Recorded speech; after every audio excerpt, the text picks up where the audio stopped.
Every year, hundreds of bird watchers flock to the Cayman Islands. One place they bring their binoculars is the Governor Michael Gore Bird Sanctuary in Savannah-Newlands. That's the topic of this month's Cayman quiz question.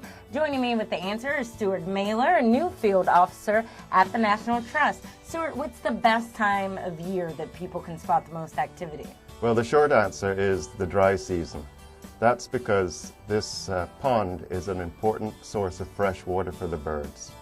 Probably the best months of all would be towards the end of the winter when it is dry, but we still have some of the migratory birds. And all the birds are in need of fresh water. This area used to be a seasonally flooded wetland with lots of little pockets of fresh water, but as development in this area has continued to expand, the pond has become increasingly important as a sanctuary for the birds. Early in the morning and late in the evening you tend to get the most bird activity. Some of the birds are night feeders, such as the West Indian whistling duck, but of course it's a little difficult to bird watch, so we tend to get them again in the early morning or late in the evening.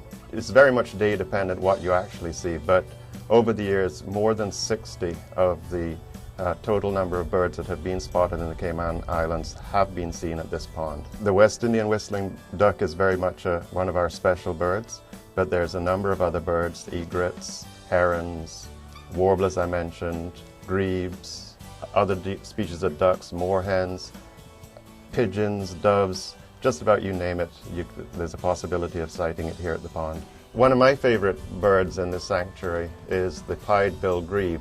He's very shy, but you usually get to see him if you're patient.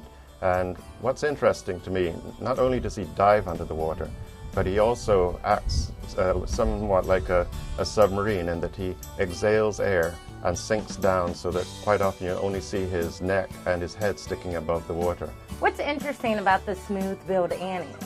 The bird that we just saw there is a smooth-billed Annie, and it's sort of interesting, and they tend to fly around in flocks, and one individual will go out, act as the lookout. He'll climb up high, and if he sees any danger approaching, he'll call out to the rest of the flock and warn them.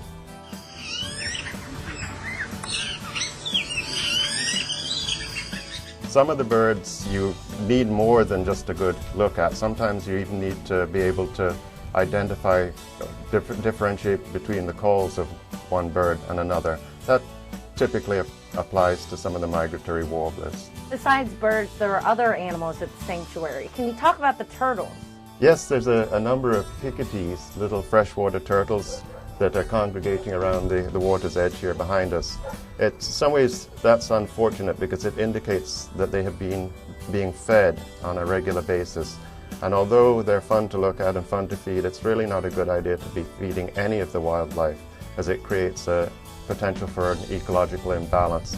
There's a very large population of these hicketies now in this pond, and I'm concerned that as the pond shrinks in the dry season, that they may be in trouble. There's also a possibility that with such a large population that has built up now that they're being artificially fed, they may be out-competing some of the birds for the natural resources.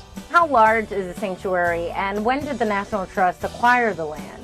The original sanctuary was set up in 1994. It was largely through the activities of Governor Michael Gore in raising funds that the original land was purchased, and it was just under 2 acres.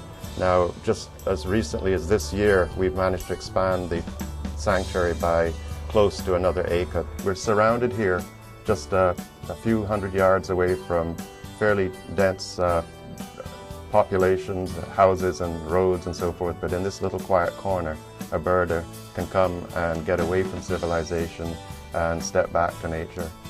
Thank you, Stuart, for joining us. And if you at home would like to learn more about the Bird Sanctuary or any of the National Trust sites, just log on to their website, www.nationaltrust.org.ky.